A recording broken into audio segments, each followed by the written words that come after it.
Good afternoon and welcome to the Brain Gyaan session that we have scheduled for the day in the absence of self-discovery session.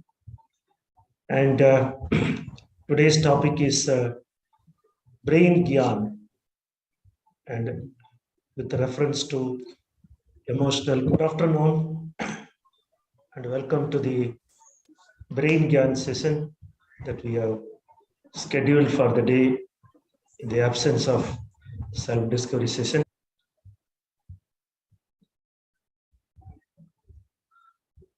Yeah, so let us go into the session.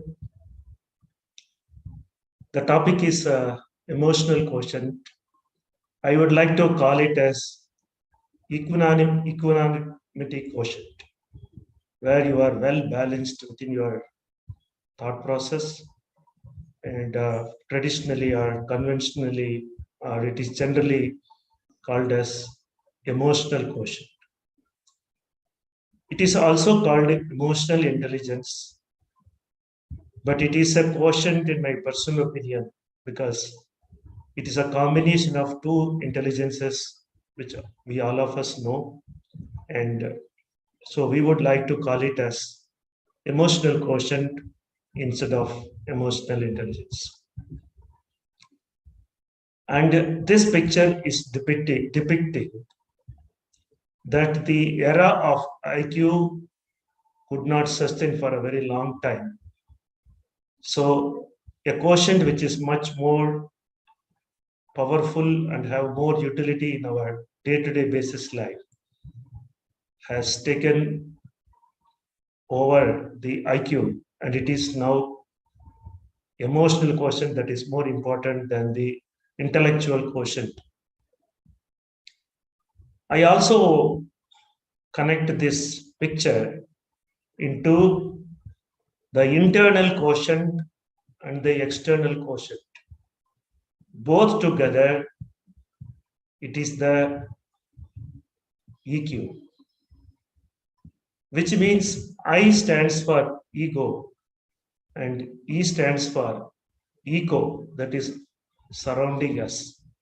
So one is connected with the self, the other one is connected with whatever is other than the self. And that is where I think this image makes more sense to. And by this time, you must have read what is there in the written one. It is the intersection of both that makes the emotional quotient. So it is not about glorifying too much of neocortex performance or not the limbic brain of our, aspects of our brain. It is an intersection of both, and we call it as balance and then progress. And emotional quotient is defined as our ability to recognize and understand the emotions, and then using this awareness to manage yourself and relationship with others. So the picture that is being shown, if your emotional quotient is on the higher order, you will be able to pull the jeep upward. If it is not, it will often pull down. Then we feel embarrassed. So I somehow felt that this image is really reflecting on the need and the power and the utility of the emotional quotient. Now Aristotle says anybody can become angry, that is easy, but to be angry with the right person to the right degree at the right time and for the right purpose and in the right way, that is not within everybody's power, and it is not easy. Expressing our emotions are much easier, like any other limbic brain species that exist around us. We can get irritated, we can even get offended with others, and we can react or respond. But it is very difficult unless otherwise your emotional quotient is higher, wherein you need to get angry. If you don't get angry, then that's another extreme, I would call it as. But the right degree and the right time and the right purpose and the right way, I think that makes the whole definition, very difficult to really put into our life. But if you don't try them, if you don't, practice them to whatever degree that is possible by us, then we aren't living wise either. So the science behind emotional quotient is coming from the brain pathways. And we can see here that in the limbic brain, we are feeling, and in the neocortex, we are thinking. So a right combination or interjection is the key for the emotional quotient, because the emotional quotient resides between the limbic brain and the neocortex, essentially the frontal lobe and the prefrontal. The sensory system does have an effect on our emotional quotient, but they can be managed reasonably well. If you are aware about the consequences, you can definitely handle the sensory lobes that is more favorable towards enhancing the emotional quotient than making it even more difficult to handle. So the four skills of emotional quotient, which all of us are very familiar with, is the personal competency, the self-awareness, and the self-management. This is the right side of the brain, where we are aware of what is that we are doing, which all of us know has a enhancement or catalytic effect if you have a strong visual. Because we say what I see. If you don't see something, the outcome of your thought process, then that is not going to enhance your personal competence. Thereby, the self-smart becomes very important. And the frontal lobe is self-management. So the self-awareness and the self-management, the left prefrontal and the left frontal becomes the personal competence. Whereas on the people smart side, you have social awareness, or we can call it as global awareness. This self-awareness is something like local awareness. You are aware about yourself. Whereas in the social awareness, it is the global awareness, the big picture that we are trying to see.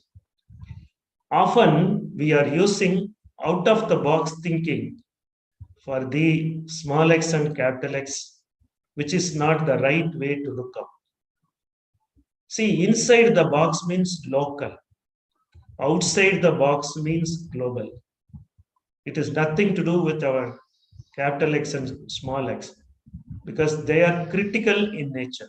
They do the reverse of it. It looks like that they are out of the box thinking, but that is not the right way. You can call radical thinking, reverse thinking, or critical thinking. But using the capital X and small x for out of the box thinking, I personally don't recommend. So, in nutshell, this quadrant of left frontal, left prefrontal, the right frontal, and the right prefrontal becomes the crucial component for the outcome of the emotional quotient. So emotional quotient starts with self-awareness, ability to accurately perceive your own emotions. Stay aware of your emotions as they happen and keep on top how you tend to respond to specific situation and people. If you are not conscious of this aspect, then that could become a big challenge. Sorry. Without awareness, the management will take long time to concretize.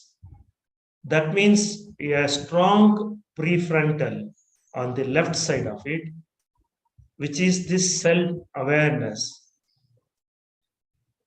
That is very important in knowing yourself without others pointing out about it.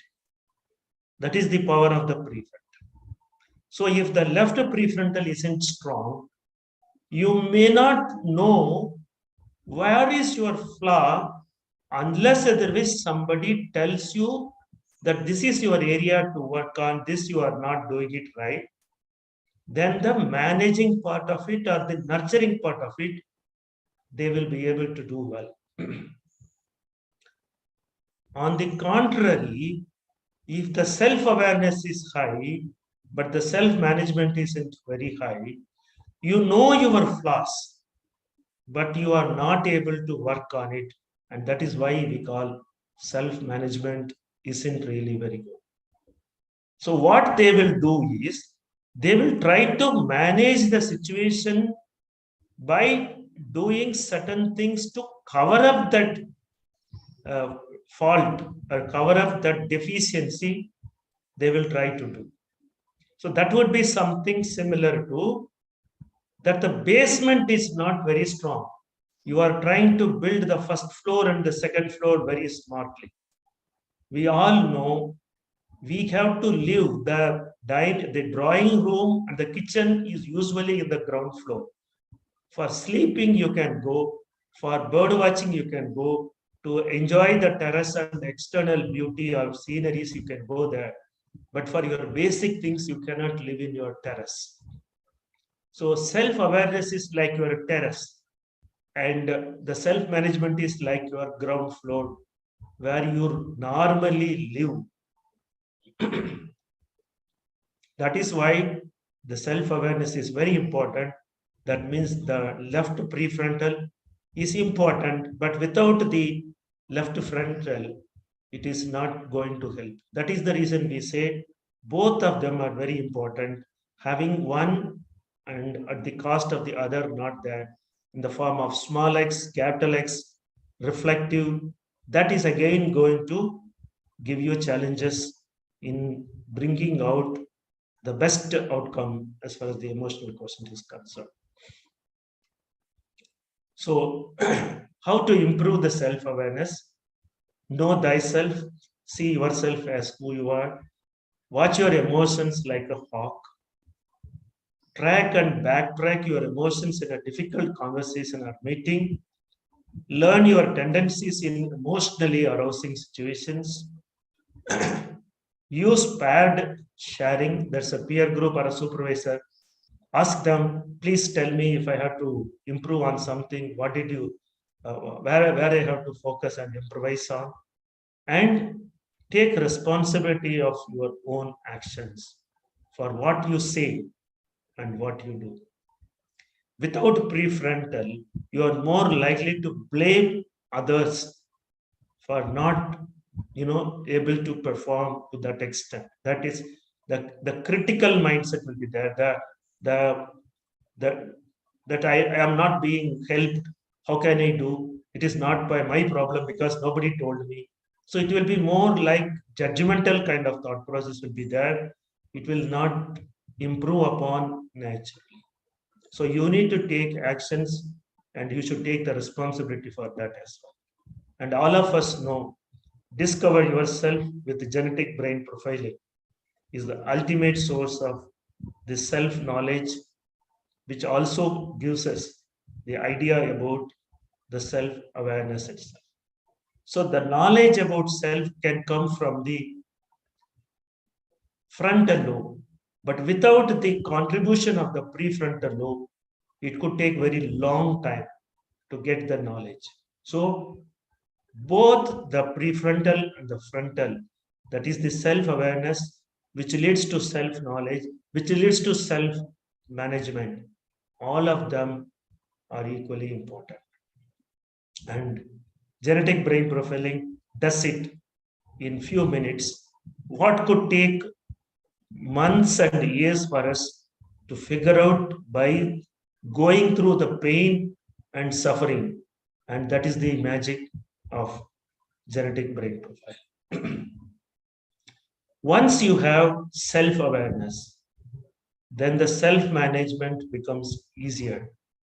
Of course, there are challenges, difficulties are there, but this is the homework that we can say. Without self awareness, it really becomes difficult to learn it, to understand it, or to get that knowledge, because prefrontal is the wisdom and the frontal is the knowledge. Knowledge is acquired with the help of the wisdom. If the wisdom is not there, then the knowledge becomes all are taught by others, acquired by others. Then the education becomes very important, because somebody gives a textbook, asks you to read, memorize it and put it on exam. So when you do it repeatedly, then it becomes knowledge. But if the prefrontal is strong, the knowledge can come very easily. But we have a tendency to skim, to just scrap what is essential, and we try to be more, I would say, selective in our learning options or opportunities. Thereby, the knowledge could be something, could take more time if we are not taking an action consciously about the need to work on the deficiency that is the self-management aspect. So the first and the best victory is to conquer self. I don't know, we are really struggling to communicate to our clients the power of knowing oneself. People are very comfortable in reading the books and hearing lectures from others, but they are having a fear of, if I come to know about myself, maybe I'll lose my peace that probably I am pursuing, it is now existing. And that's the challenge that genetic brain profiling, reaching to the mass, is currently faced. So when you are when you are not managing your personal emotions, the self-smart, the self-awareness, and thereby the self-management, if they are not in place, then we behave in such a way that our personal emotions are not handled well. We may handle the emotions of the environment or the people around the ecosystem. We may understand it better. But if we don't handle our emotions well, then I think that becomes a big challenge in our day-to-day basis human living.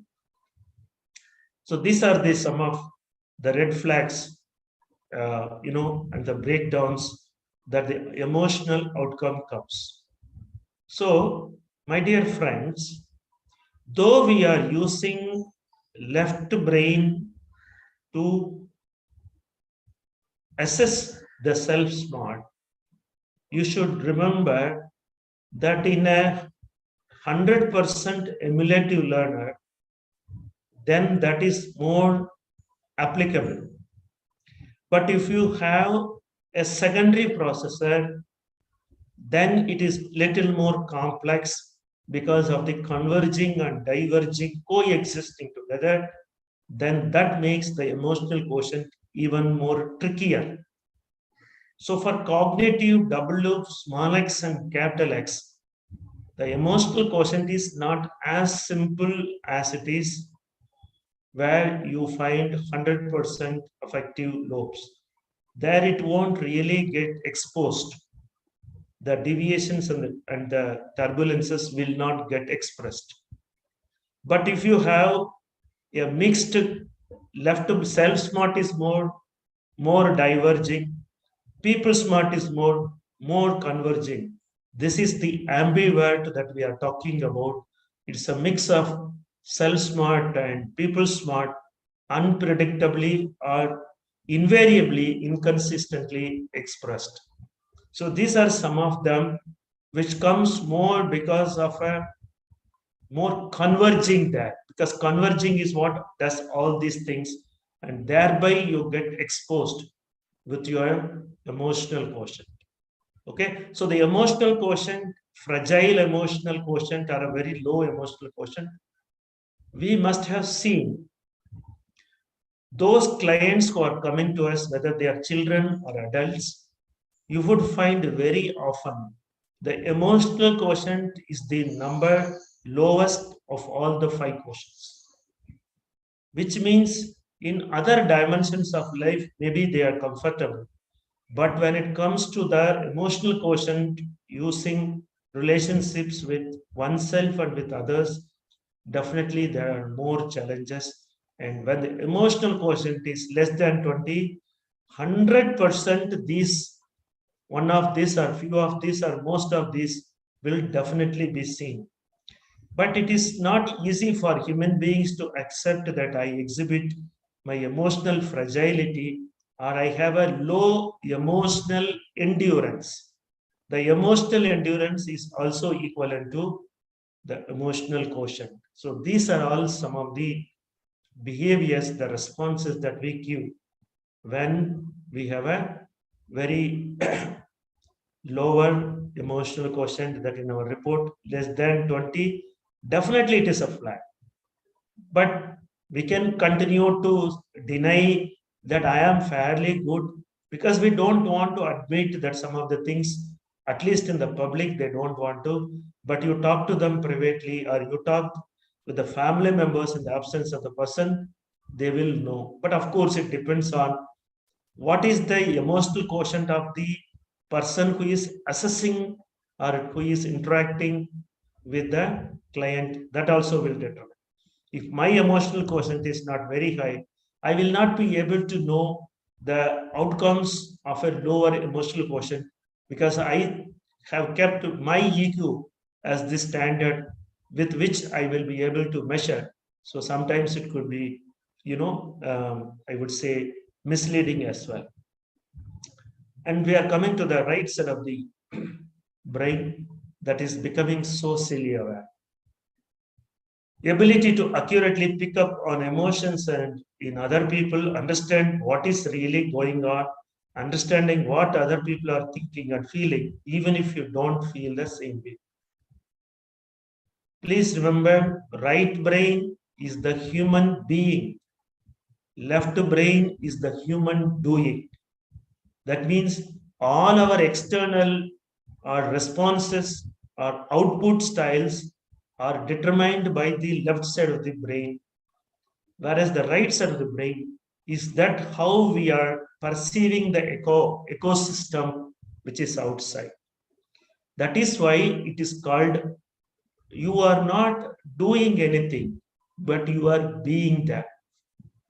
The being will be the maximum when your visual is not, your eyes are closed, you are silent and you are still.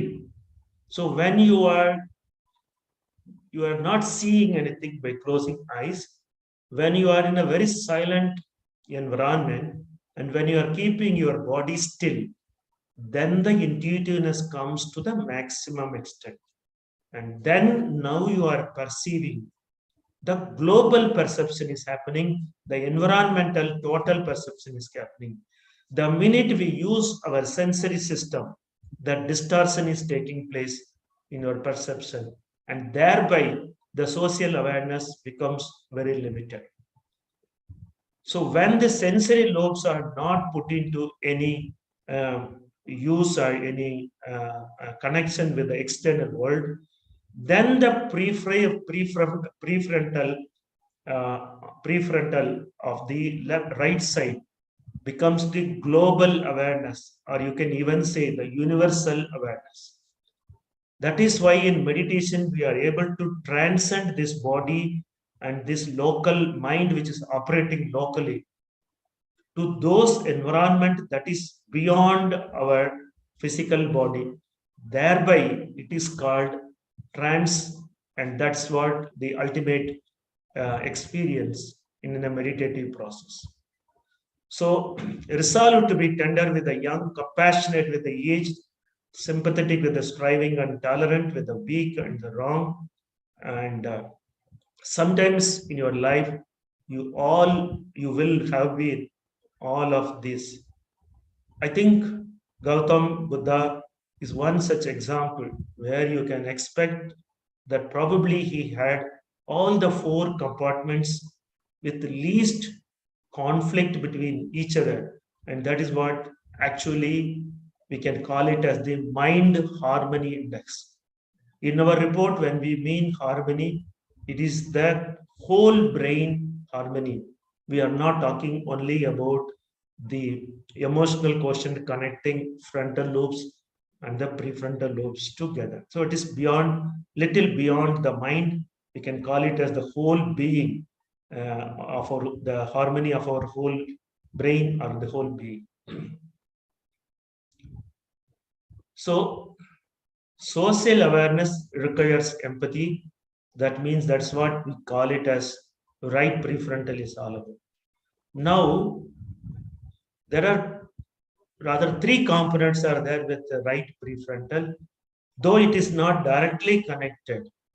If you are able to visualize as an influencer, if you are able to visualize the consequences of your actions, then you will manage yourself well with people, or whatever people smart can definitely be worked on. But if you are not an influencer in your disk profile, then your social awareness, even if your prefrontal is good, it will go more towards empathizing, not visualizing. That is the reason why the music smart and the picture smart, the symphony smart and the visualizing smart are part of the CQ, which is also connected with the prefrontal lobe. Again, they are all indirectly connected. They are alive when the sensory system is connected. But here we are talking about only the frontal and prefrontal. No sensory, we are directly talking here or connecting here. So this is what, social awareness, the global awareness comes, the bigger picture of our life comes into our experience. Then this becomes trivial things. Then we don't look into very micromanagement or smaller aspects. We don't bother much about it because we are seeing a bigger picture, and that gives us a lot of courage and confidence to work upon our decisions or perceive the threats and the challenges without really getting emotionally influenced. So improving on social awareness, these are all some book stuff that is given there, but we know it is not that easy and it doesn't come with so ease. It comes, but these are components that we can continue to remember. Spend extra time observing. That's the visual coming. So what you are doing 24/7 every moment in your life is actually shaping your emotional quotient over a period of time. And asking and listening, this is how you can engage your sensory system, thereby increase the social awareness. Maintain eye contact, give the speaker your full attention, play back and summarize, try on their shoes, suspend your judgment, read body language, decipher emotions in a speech tone. They are all can be done only when your right prefrontal is fairly strong. Otherwise, it is definitely a challenge because you cannot divert the brain energy to one compartment, removing from the default flowing mechanism. It is not that easy. So it requires a lot of effort and consistently trying even if the results are not motivating. So without the self smart, the social smart cannot be enhanced because you have to work on it. Work on it happens only with the self smart because people smart is about how you are perceiving the ecosystem or the environment. But what you do after that comes from the left brain. So if you both of them are equally good, then it's a boon. Or it should be supported by a good picture smart, body smart, and the music smart because they are enhancing the right side of the brain. Thereby, the right prefrontal becomes better social aware, and thereby, the localized actions that are being done with the left side of the brain becomes, very effective. That's the message I am trying to say. Use awareness to manage relations. Yes, it is very important that you want to build relationships, but if the awareness of what is that I am not able to do is not there, then obviously the management becomes difficult. This is similar to my explanation that I gave for self management and self awareness, how they are interlinked.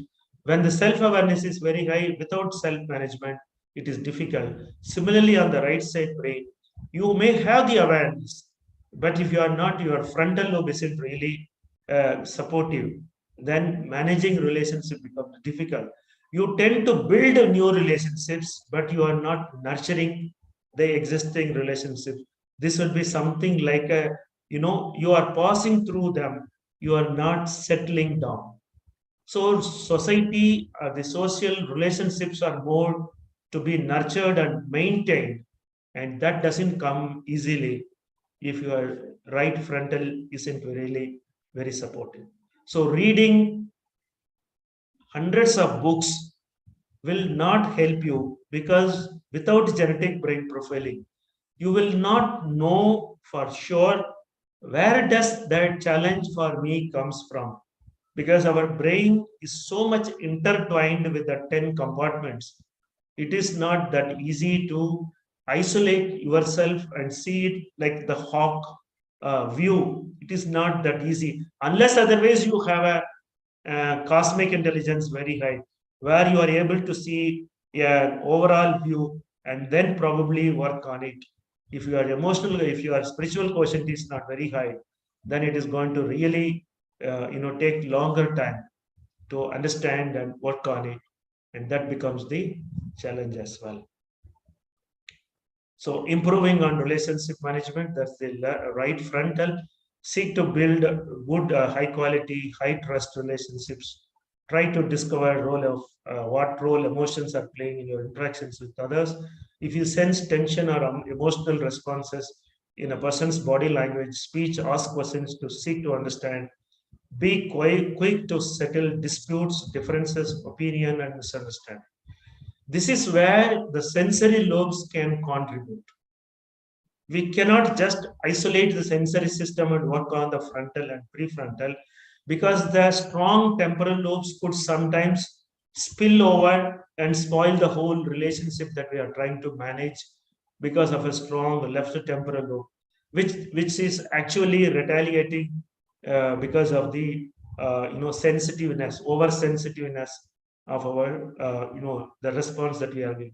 We get short tempered and we respond, and then later on when the sensory system is taken away from the situation, then you will say I'm sorry because you did not, it did not happen with your awareness, and because it was not trained in that way, it becomes very difficult. So it's very important to work on relationship management. You need to have the awareness of the sensory system, but ultimately what works there most efficiently is the frontal and the prefrontal, all the time. What does EQ have to do with life? These are all very, internet stuff. That self-awareness, what I see, and self-management, what I do. In the personal competence, we know.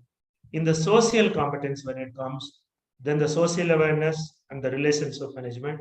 This we started with this quadrant, and we are just just taking recalling the same four quadrants, which all the four are important. It is like the four wheels of a vehicle. If there is one wheel having an imbalance, it will definitely affect the performance of all the three wheels.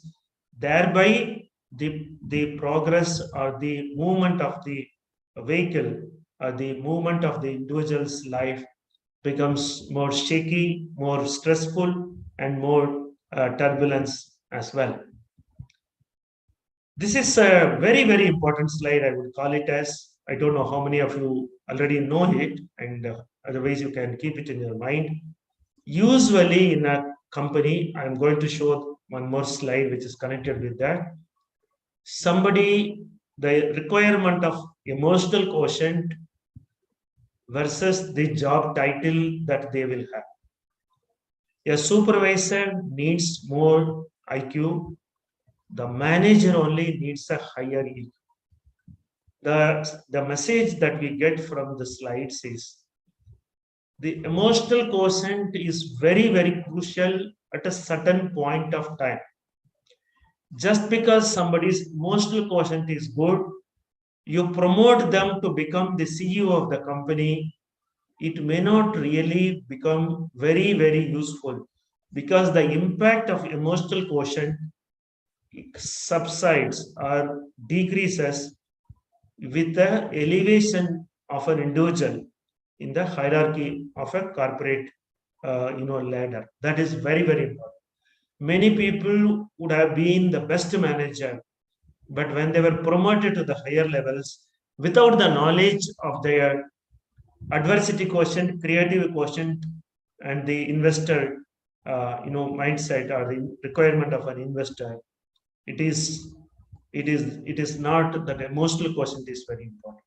So it is very important for the corporates to know where does this person's outcome or the exhibition of his talents or abilities would be maximum. And if somebody's emotional quotient is higher, it is not necessarily that they will be very good in all places, because the emotional quotient is a contribution of the frontal and the prefrontal, whereas the rest of the quotients are coming from the sensory lobes, and the ability to use them very effectively with a strong prefrontal lobe will be the right combination. I hope I am delivering the message. Sometimes, if your frontal lobe is very strong, prefrontal isn't very strong. Prefrontal is strong and the prefrontal is not very strong. It will give you an emotional quotient which is of a very high order, but it does not mean their other quotients are equally strong. So you need to know that the emotional quotient is number one.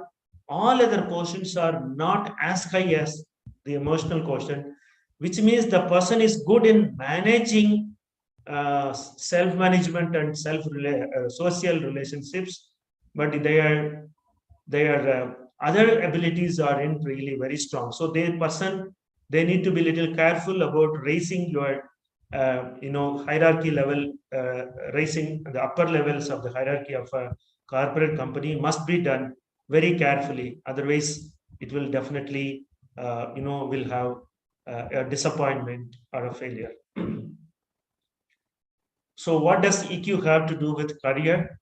As it is told, the IQ is knowing how, but the EQ is knowing yourself, and thereby you know everyone around you. So the EQ is about knowing how to manage the situations with individuals with a combination of self-smart and the people smart. So this is a very simple representation in the diagram form, which I need not go in, because the individual performance comes from the emotional intelligence, or what we can call it as the emotional quotient. Thereby, it helps in the organizational engagement, because your relationship with people is very good. Thereby, the team performance becomes the organizational performance. Now you will understand why prefrontal is very powerful in marketing, leadership roles and all.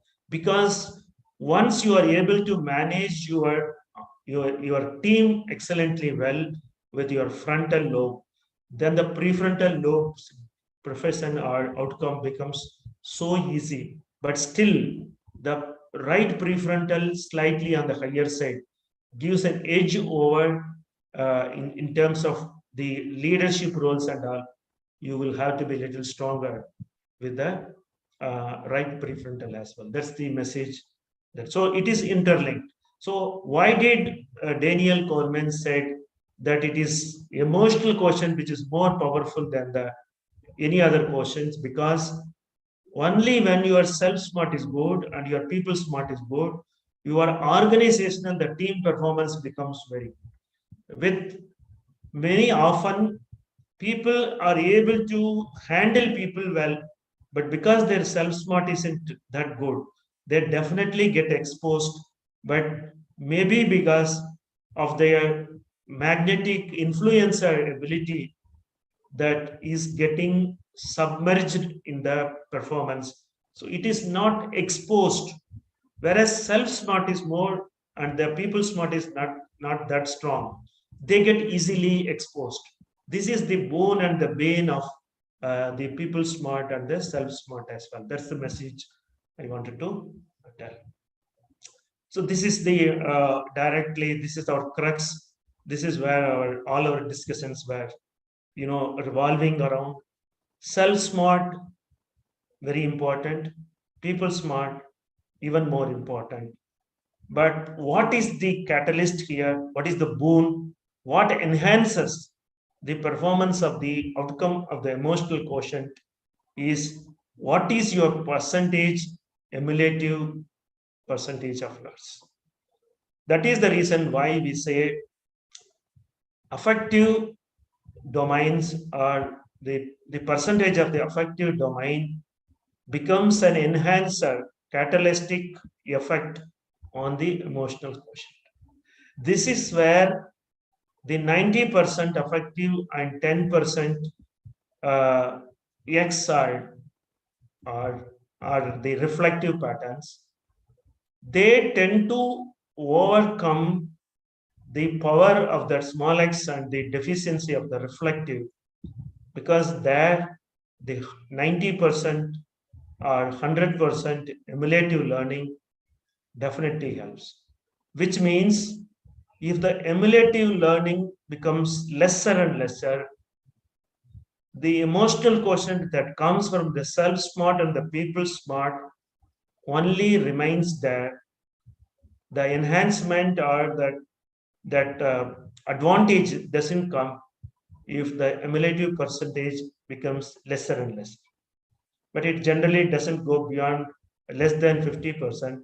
So we can say it is there, but higher the percentage, more easier it is for you to work on, because you are not taking more time to realize your mistakes or realize that what I went wrong, that you are easily able to understand. Thereby, you are trying to pacify and maintain the relations. That is where the cumulative percentage comes. Your self smart may be low or your people smart may be low. But if you have a high percentage of cumulative process, then you are willing to learn from others. You are trying to adjust with others. You are trying to, become submissive with others. You don't try to defend them. You don't tell them that, even I was correct. So you are giving more room for cooling down and then come back to the ground realities and try to work on it. On the contrary, if the percentage stimulative is more, you are like a copper bottom utensil. You take more time to cool down. By the time the relationship would have got broken, that is where the small x and the capital X and the right frontal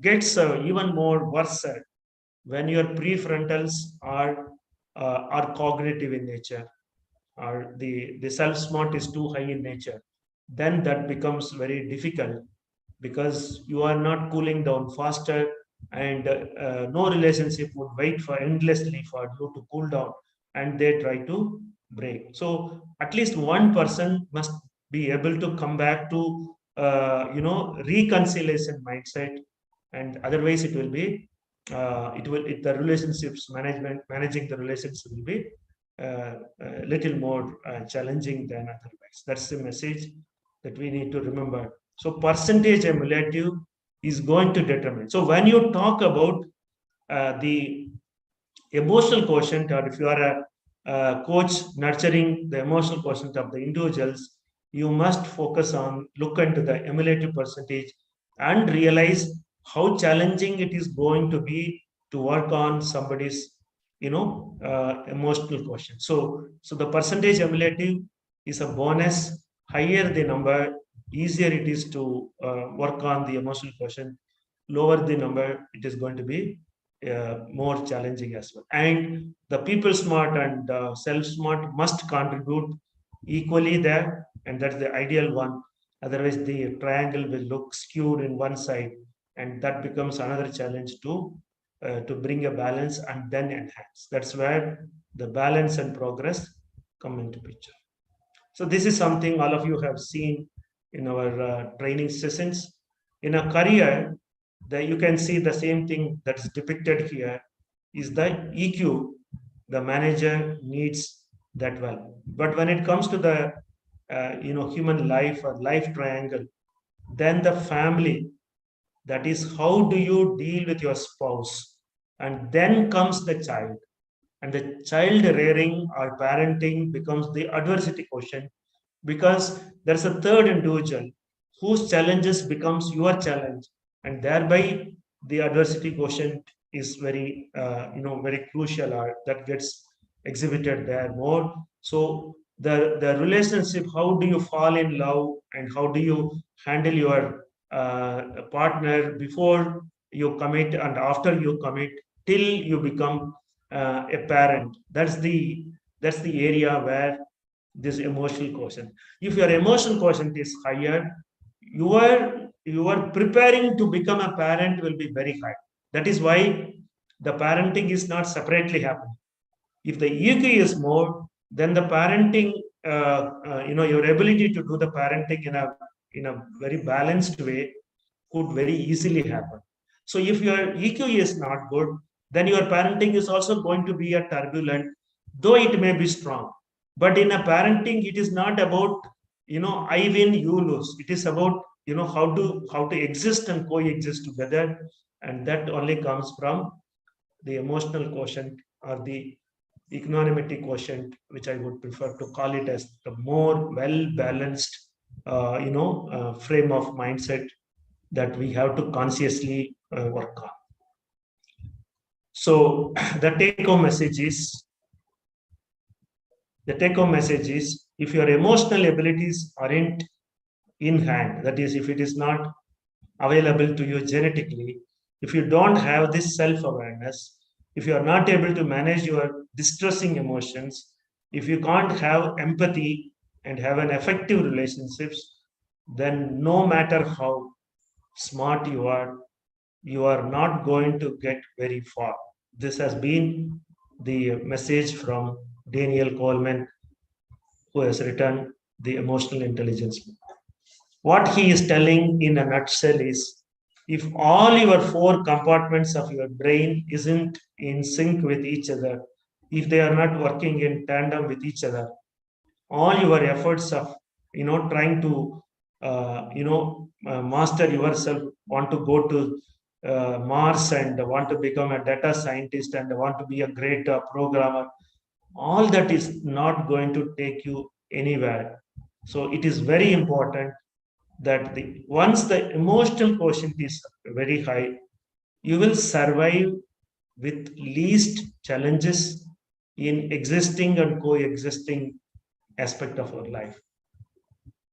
The IQ could lead to success in some or the other form, but if the emotional quotient is not handled well, I think you will have your spouse divorced, or your children going away from you, or maybe the close family members who are not comfortable staying together. So either you will go out of the family, or in the family members would like to stay away from you, because the emotional quotient is very important. The emotional quotient is very, very important in the husband and wife relationship, which lasts for 60 to 70 years. It has the power to last for so long time. All other relationships in our life are very, very short lived compared to the, the spouse relationship. I personally think if the emotional quotient is not very strong, forget about the organizational challenges that would come. You are domestic with inside the four walls, with your bedroom, with your drawing room, everywhere where you are inside four walls and you have to live with someone. This becomes the most crucial deciding factor of our peace. In case we are not able to work on it, or we have a limited success, then this is the only way where you can enhance. There is no other way. You have to work on yourself, because you can't change the world outside of you.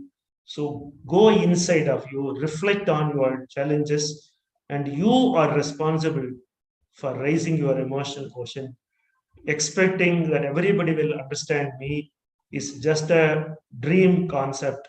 It will never happen, because even with genetic brain profiling, understanding others is becoming slightly better, I would call it as, because the complexity of our brain and the thought process and outcomes are unimaginably incomprehensible.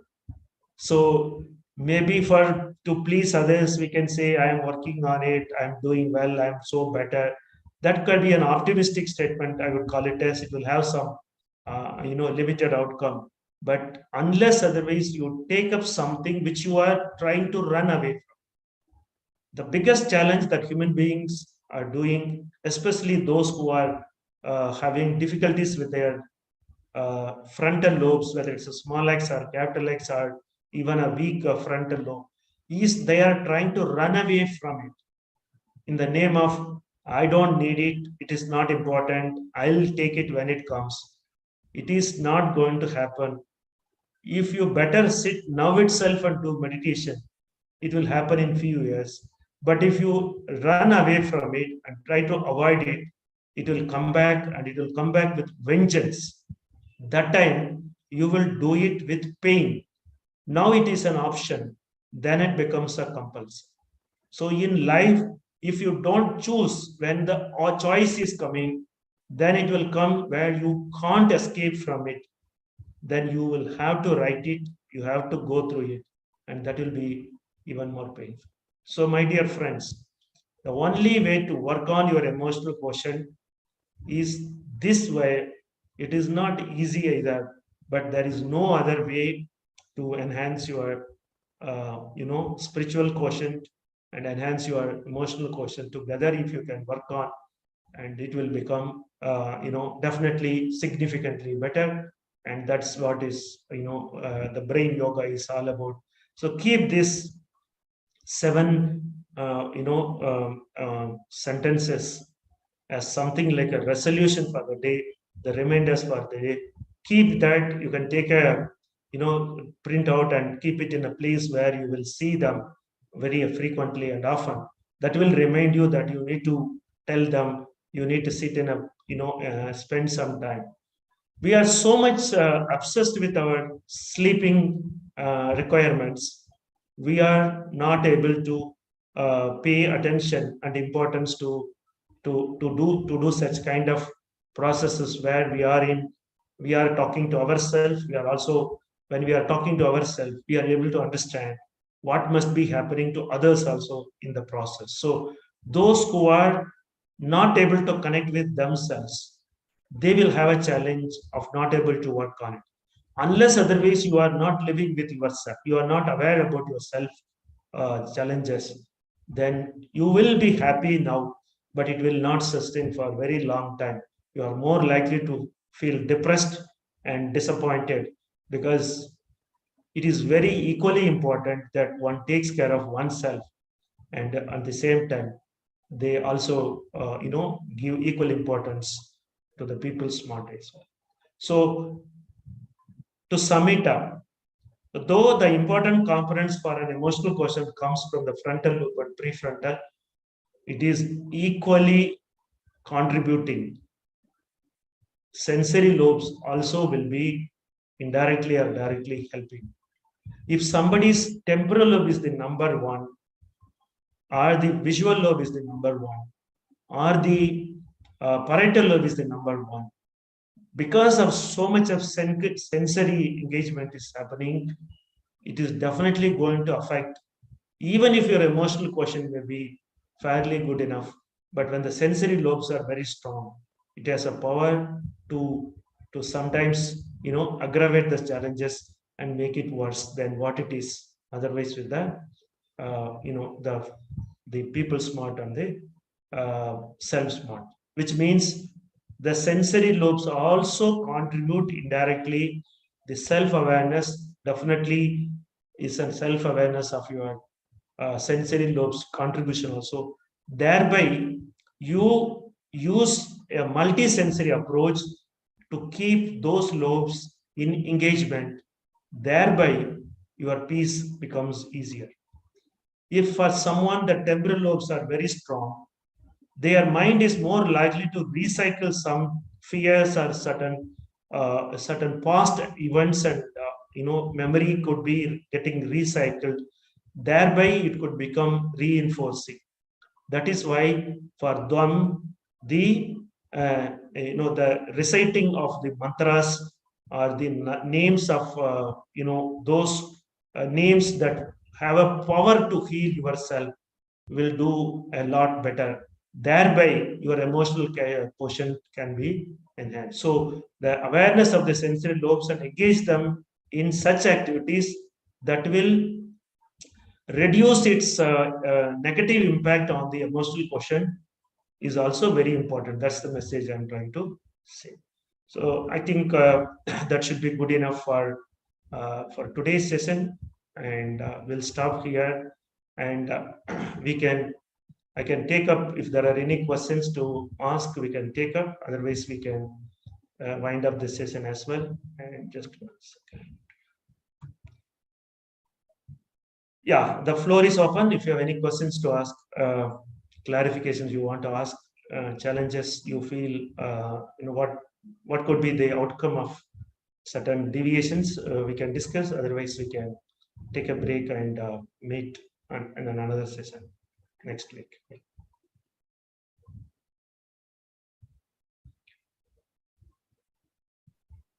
Good evening, sir. Yeah, Rekha. Yeah, sir. Thank you, sir. It's a wonderful session. And it had given me a clear picture on emotional quotient, how the sensory is helping, I used to wonder when someone says some words, immediately I get triggered. So now I understood why I'm getting triggered and how it's causing an imbalance in relationship. Thank you so much, sir. I have a question here, sir, just to understand. I have been filled with lot of wisdom from my mother. She always says whenever I am angry, she says "Porumai kadalinu peride." Some proverbs she used to fill me with. Okay. So whenever I am angry or something like that, those words come out. So what is that, sir? Where does it get stored in the brain, and how is the connection happening, sir? How is that association happening when there is a problem suddenly that is coming out? What is that association? I just want to understand with respect to this emotional quotient. Yeah, we talked about prefrontal lobe being a contributor of self-awareness and social awareness, both of them. And there the converging is connected with the verbal aspect of our working memory. If you go into the working memory, there is something called verbal memory and the spatial memory. Okay, there are two components of that. So the converging is focusing on the verbal aspect. That means when your mother said it, it had impacted on you because your prefrontal, you have small x on the right prefrontal, if I'm not wrong, right? Yes, sir, exactly. Right. Okay. Okay. So there is a converging.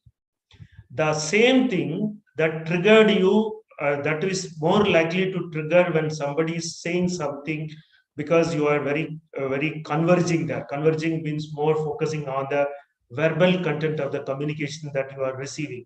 Because I said right prefrontal is the perceiving compartment. It is perceiving.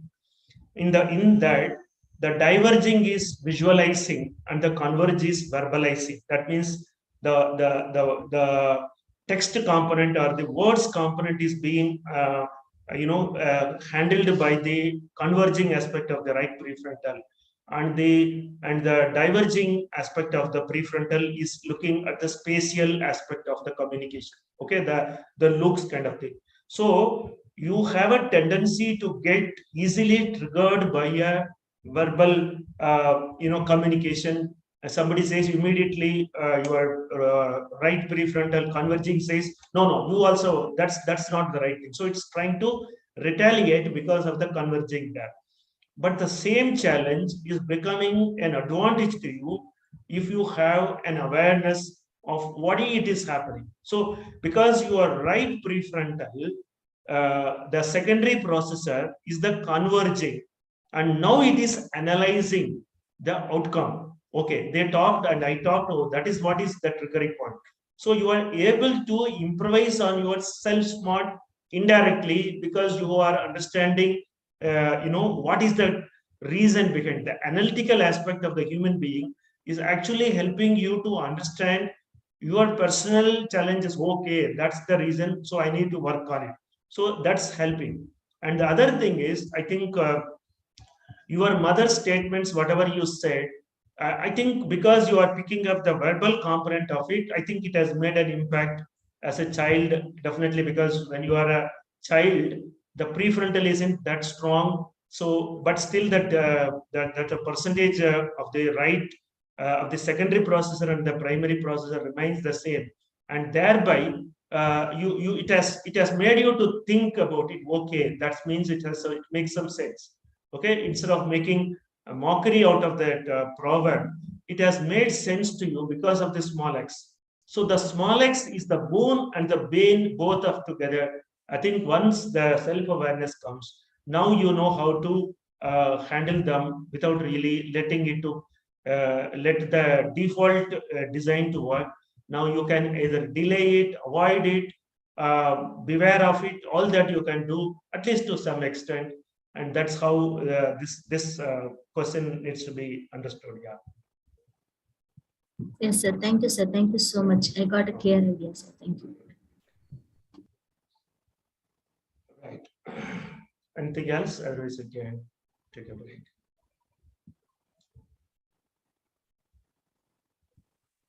Yeah. Hello. Good evening, sir. Shweta this Yeah, side. yes.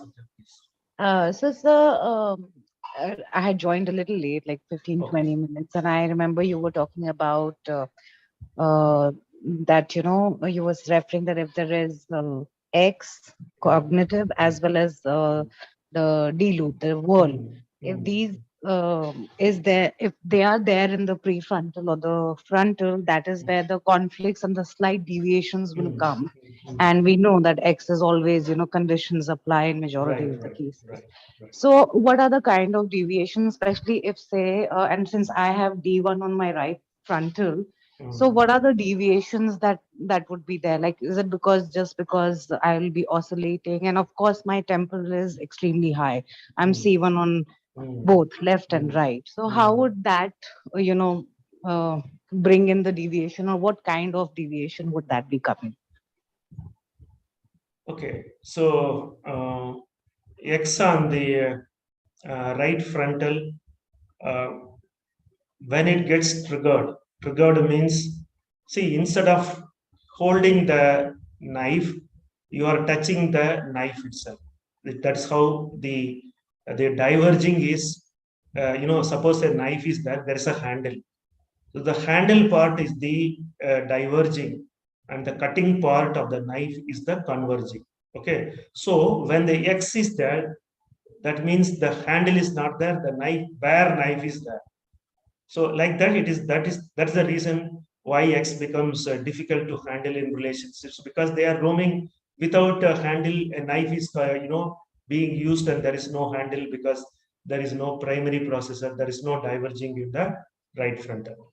Now we know that it is the conventional information feeling is not there, it's only thinking comes. So when the X is getting triggered, it is like all the other three compartments will have its impact.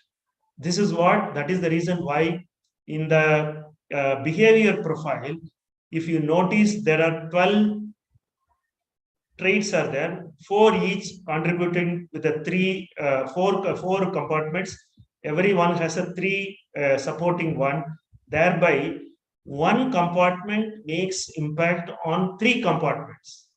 And if you take there, the first one is the sensitivity. Okay, instead of persistence, there is a sensitivity. That is with the left frontal. And the left prefrontal is the impatience. And the right prefrontal is the self-confidence. Now you put all the three together, you will understand what an X can do is it can just say, shut up and get lost. That's overconfidence. And the impatience can say, are you doing it or you are just get out of this place? Okay, I don't want to wait for you to respond. I don't need you, you just go off. So no patience is there to for the events to happen. You want it to be decided whether it is there or not immediately. That's what is the impatience. And then with your sensitivity, you are abusing them also.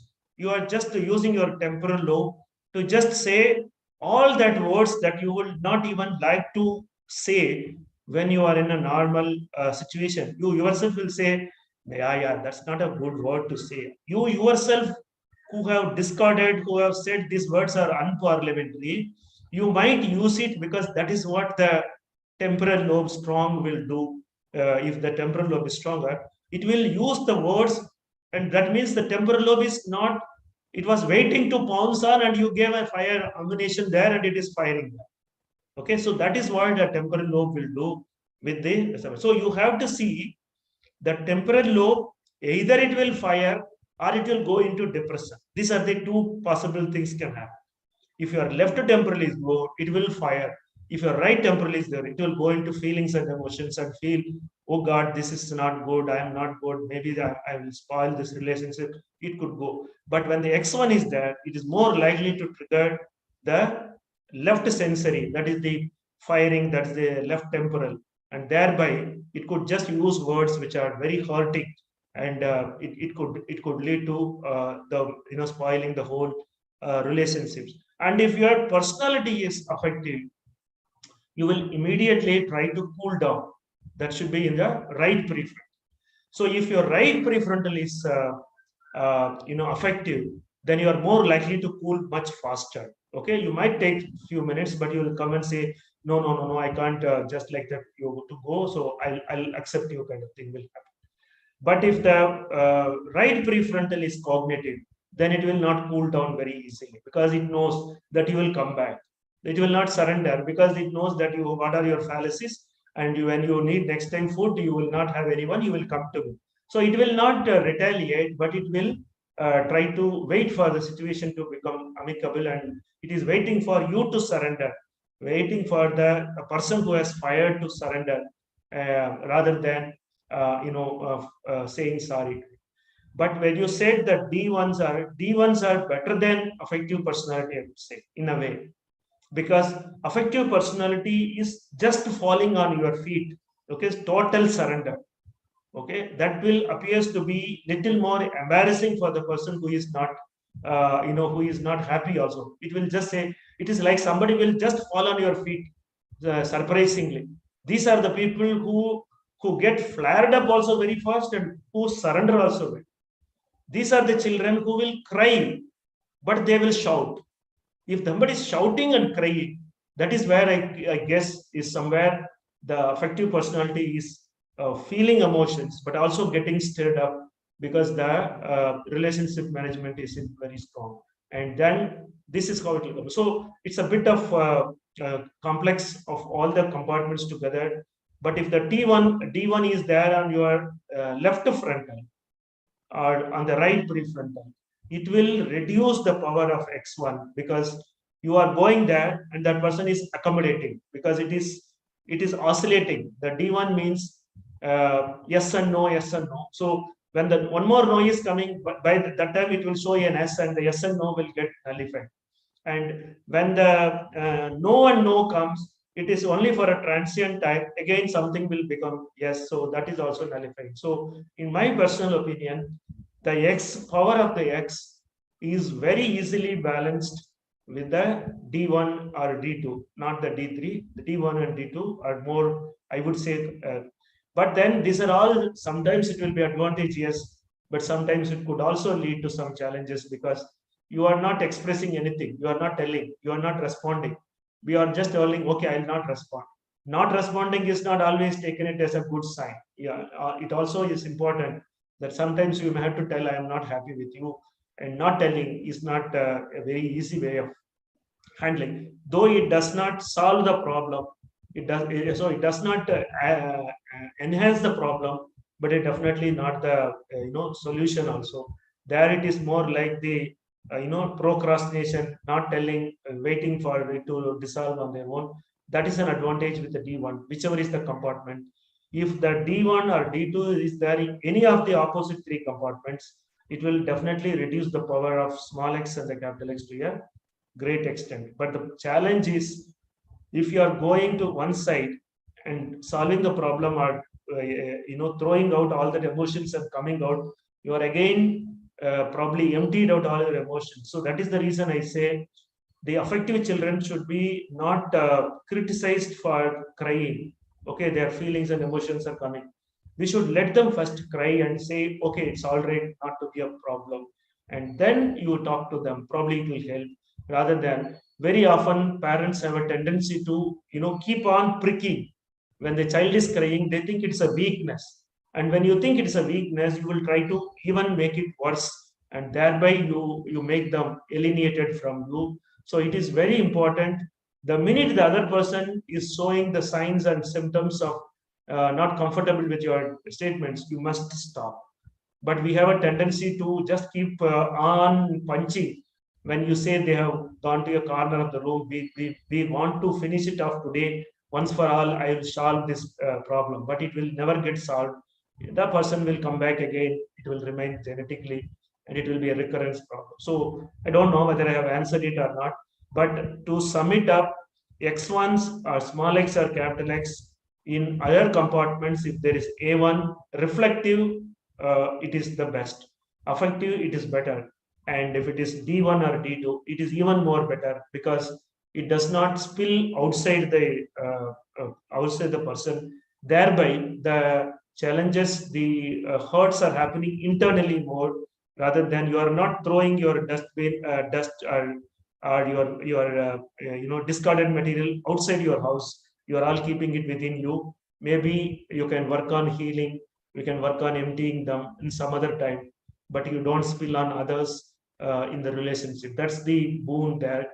But it also comes with a challenge that you are more hurting yourself by not venting out your feelings and emotions at the same time. It helps in relationship, but this will be something like, people believe that when you share your problems, half of them go. Where do they go?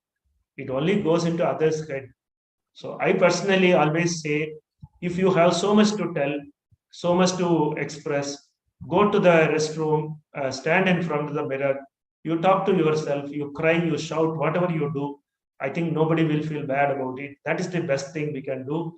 But we often do, if your temporal lobe is good, we are more likely to call others and say, so many things happened, I don't know why it is me only, and all that. We cry and cry.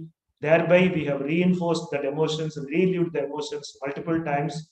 And in the process of sharing with others, actually, you also did not reduce it. You also have reinforced that feelings and emotions for a later recall and again recycling we are doing it. So it's definitely temporal lobes very carefully must be handled. I would personally say better listen to music, go into some emotional healing or NLP programs and all.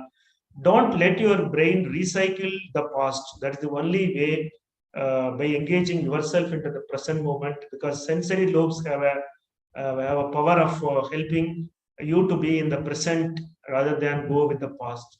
That is the reasons why a lot of people have been, making garlands or doing some puja patada. This is a beautiful way of engaging your temporal lobes in a very productive, rather not destructive is definitely not that. Productive is something we can debate on, but by engaging themselves in those activities that is actually not letting you to reinforce, recycle the same past bad experiences and events. And that is the reason why people started doing a lot of household work or the religious work, religion related pujas, all those things. They were all brought in. And in India, it is so strong or so embedded in our genetic material, because our civilization has come from, the mantra, the sound. The Big Bang theory is what is the Eastern civilization. And so we are naturally, because of this, the kind of soil and the civilization that we are all living in, they have a more tendency to enhance our temporal lobes. And that is the reason why this country is so much belief based Sanatana Dharma. The Sanatana Dharma is coming only because of the temporal lobe. Only thing is, you they are so much inclusive, so much adaptive to want to be with nice with everyone, relationships, all that is coming. But I think if people are taking it for advantages and they distort it or destabilize them, then the same civilization races and probably fights also, and resists the invasion and the cultural invasions and civilizational destabilizations. So we definitely fight. So temporal lobe is the reason for this religion, the civilization which we are. So we need to be proud about it. But what we have done unconsciously is we have not handled them with awareness. Thereby, it has become a bane. That's what is my concluding statement, Sweta. Thank you, sir. I asked one question. I think you have answered to at least 10 reports of mine. Right. Thank you so much. Yeah. I'm glad I asked the question. Yeah. Sorry. Okay. I think we can end the session here and meet on some other day. Thank you.